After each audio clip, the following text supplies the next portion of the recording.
What's up, guys? Mason the Brock Henderson here, and this is Fargo Season 5, Episode 7, Linda. So this one was really interesting. We finally got some more background on Dorothy and who she was before and how the whole story with her and Roy happened. It did end pretty confusingly, though, and I'm still not entirely sure some of that going on. But before I get into all of that, I do have two corrections that I wanted to make from past videos. First of all, the last one I did misunderstand. I thought Gator was putting a bomb up underneath Munch's car. Turns out it was just a tracking device. So I probably should have recognized that by the shape of it. It didn't really look like a bomb on second inspection, but I don't know. I misunderstood.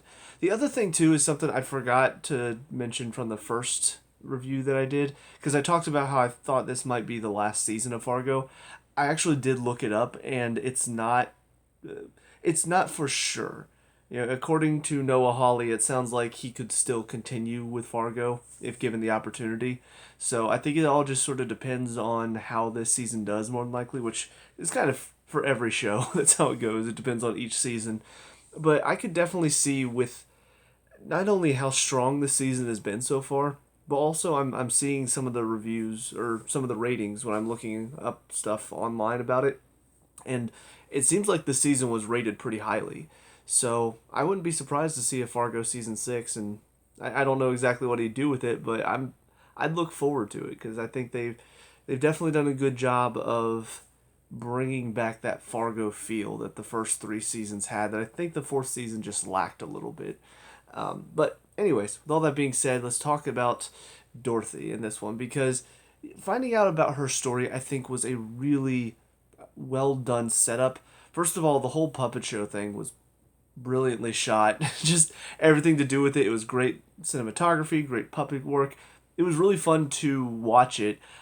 Maybe a little goofy in telling this really dark story, but then again, that's kind of Fargo's thing. Very dark humor. And so to have this whole sad story about this girl who was brought into this family and then kind of groomed by the father until eventually he married her and then started beating her after that. I mean, that's a very dark story, all told with these little puppets. Something kind of funny about that. And Fargo's always done, in my opinion, a really good job of balancing that eeriness, the weird feeling, and sometimes the really dark and grotesque feeling with some fun. And not too much fun. That's where I think, again, with season 4 with Zelmare and Swanee, I think they overstepped that humor a little bit and went a little too goofy with it. Here, it's not too goofy, it's just the right amount of humor for me that I think keeps you engaged and keeps you kind of laughing while also kind of feeling awful inside. It's a weird mixture of feelings, but Fargo does it pretty well. But yeah, hearing the entire story, knowing everything that we know now, I do think it answers quite a bit, because the interaction between Dorothy and Gator in the one scene when he was, going into her house and trying to attack her, it didn't feel like a mother and son, and I kind of had a feeling that they weren't mother and son, because I don't think the ages would have worked out that well. I don't know exactly how old Dorothy's supposed to be, but I guessed she was probably in her maybe late 30s, maybe mid to late 30s, and Gator seemed like, they confirmed in this one he's 27, so I kind of figured he was somewhere in his 20s, and that just, it would either be something really about it, or it would just not work out entirely. So to find out that he's actually Linda's son, and she was Roy's former wife, and she actually found Dorothy, it does make me wonder what was Dorothy's story before she went into the Tillman household. Like, she apparently was just on the street stealing stuff. But I feel like there might be a little bit more to that. Maybe, maybe not. That might be one of those mysteries that never gets explained that sometimes happens in Fargo. It's kind of a staple of the series. You'll bring in these random things that they're just like, hey, this is kind of interesting, right? There's a little bit of mystery. Where was Dorothy before the Tillman household? And then we'll never hear about it again. But yeah, I think it really does a good job of setting up Roy for just how, because so far he's been bad, but he's also been kind of charismatic, and you don't necessarily, like, you want to hate the guy because of all the bad stuff he's doing, but there's also something kind of charming about the way he's talking and just how confident he is. It's a fun villain to watch, but now he's reaching the territory of like, okay, no, this is what he did to her when she was only 15 years old. Okay, no. I can officially fully hate the guy now. He is a total piece of crap. And I think it's a good time to do that too, because it seems like it's finally setting up for that showdown between Dorothy and Roy. And I think so far we've not necessarily had that feeling of I can't wait for Dorothy to take him down. It was kind of a you wanted to see him maybe get a little bit of a comeuppance, but it is fun to see him be one step ahead and have that confidence to him. That it's fun to have that in a villain. But now's the point where okay, now we're ready to see him taken down and see Dorothy win the day. As far as the stuff with Gator and Munch, I mean, I'm not surprised at all that Munch was one step ahead, that he fooled Gator. It is funny because I'm pretty sure this is the first person that Gator's killed. I'm trying to think back to all the other episodes if he's managed to kill anybody before. I don't think he did. I'm pretty sure this is his first kill for the season. And it was an old lady. Something about that to me is just again, because he talks such a big game. He talks like he's totally in control. He's all like, yeah, I'm so good at this. I'm so good at what I'm doing. I'm just like my dad, but younger and better. I'm gonna be even better than him, and he's just not. And I will say, seeing the story and hearing Dorothy tell this story about what happened before, and seeing Gator's involvement in it, even. I'm not gonna lie, I do kind of feel a little bit more bad for him now. It's like the sympathy has sort of switched, where before Gator had no sympathy because he was just a cocky little asshole that wasn't able to back up all of the talk that he was giving. Whereas Roy, while I didn't necessarily feel sympathy for him, again there was that charisma to him that made you like to hate him. Kind of the Negan feel, I guess. And now it's kind of switched where now after seeing what he did to Dorothy when she was only 15, it's like, okay, now I kind of hate you a bit more now. And seeing how Gator was basically just, scared. And what kid wouldn't be? And he was raised by this dad. He probably doesn't really look up to him, but he was scared into looking up to him. If he didn't look up to him, he probably got beat. And so I kind of feel a little bit more bad for Gator now. But at the same time, because he is so cocky and because they've made him so unlikable throughout this season, I still don't necessarily want to see him get a win. It would be nice if he got the win over Roy. That would be probably the only win that I'd be okay with for Gator.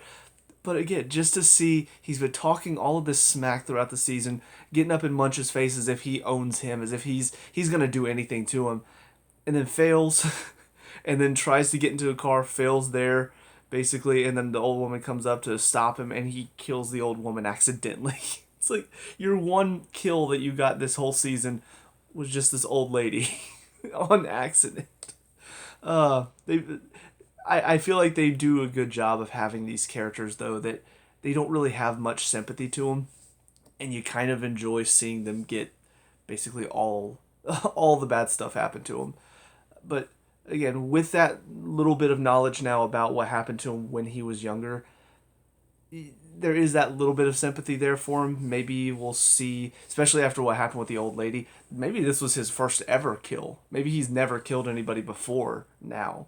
And so maybe that will possibly turn him into a bit more of a crap, what did I just do? And maybe he actually will start to turn into a bit better of a person. Or maybe he'll just die because Munch is going to be like, you killed this woman that I saw as a mother. Time for you to die.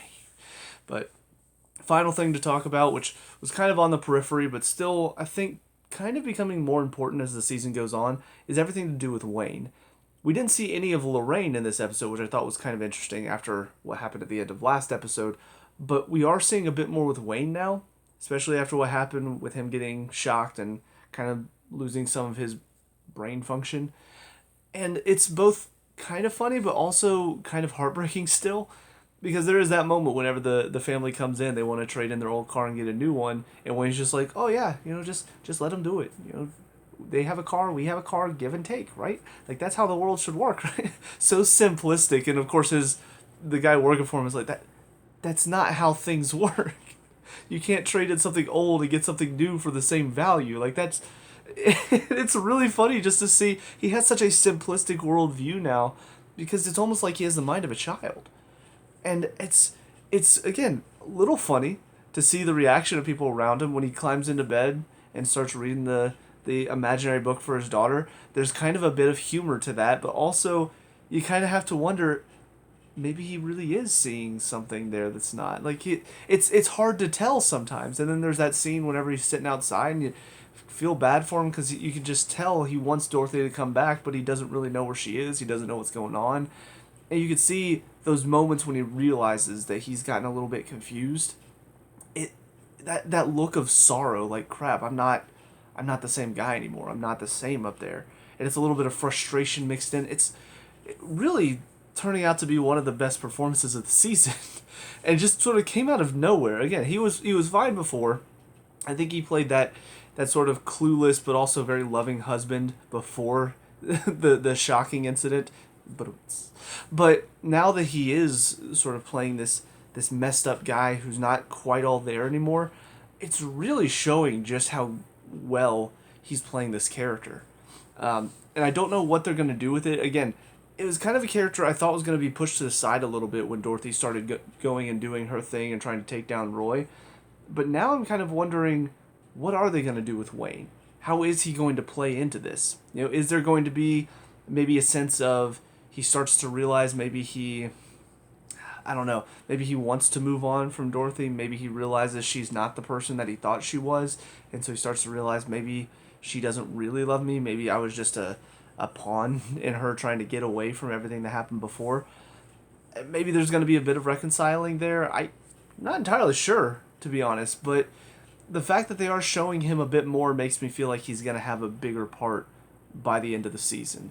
And that's not something I really expected to happen, especially after he got electrocuted. So, yeah, it's a good story, and I think they're doing a really good job with it. So, overall, I'm excited. We've got 3 more episodes left, but we're on to the next one. I'll see you there. And now for episode 8, Blanket. Yeah, this is definitely setting up for an exciting final 2 episodes. And I had a feeling after Whit showed up, or after he saw that, what's Danish, after he saw that he was filling up his gas and told him what was going on, I kind of had a bad feeling about it because, Danish was in top form in this episode. He's kind of been hit or miss throughout the season, like, before Lorraine realized, what Dorothy had been through. It kind of felt like Danish was just sort of being pulled around by Lorraine. This is the first time that it kind of felt like he was starting to, make some moves that were effective. That whole scene with all the different Roy Tillmans was great. And so, of course, that would be the episode where Danish dies. And, it makes sense from Roy's point of view because you can see he's starting to be pushed into a corner that he's never been pushed into before. And typically people, when they have this sort of God complex and that authority gets challenged, they start lashing out. I thought, if you've not seen Guardians of the Galaxy Volume 3, a really great example of a character with a God complex and what happens when somebody starts challenging that power. He's a character, the High Evolutionary, he's a character that throughout the film is kind of, just seems very in control, seems, oh, I'm so much better than all of you, but then as soon as things start going wrong, turns into just this screaming, raving lunatic. And that's kind of what happens. And I feel like Roy, he's not necessarily screaming and just raving about, but we're seeing he's starting to make more rash decisions. He's starting to do things that are a bit more just, punching a random, the lady that was asking the questions, shoving a reporter, shooting Danish just because Danish came in and offered him a deal. These are all things that make him look worse, make him look like he's losing control. And I think it's a great turn for him, and I'm excited to see what we see from here on out, because I think with that loss of control, I think he's going to start missing some of the moves that are being made. And again, that's where this idea of chess, in my mind, it's that moment where you make a move that almost shows your hand too much, and now the person you're playing against has such a wide opening. And that wouldn't happen if you didn't have these other pieces coming in and moving things that he didn't even realize was happening. So, once again, very well set up in the story. Something that I didn't talk about in the last episode, but they kind of brought up in this one again, is Linda. I forgot to ask these questions specifically. I said I did have some questions. My questions were how much of what happened last episode was real? Because we saw her go into that whole Camp Utopia or whatever, getting to meet Linda, getting to tell her story, Linda going back with her. I wasn't really sure how much that was real.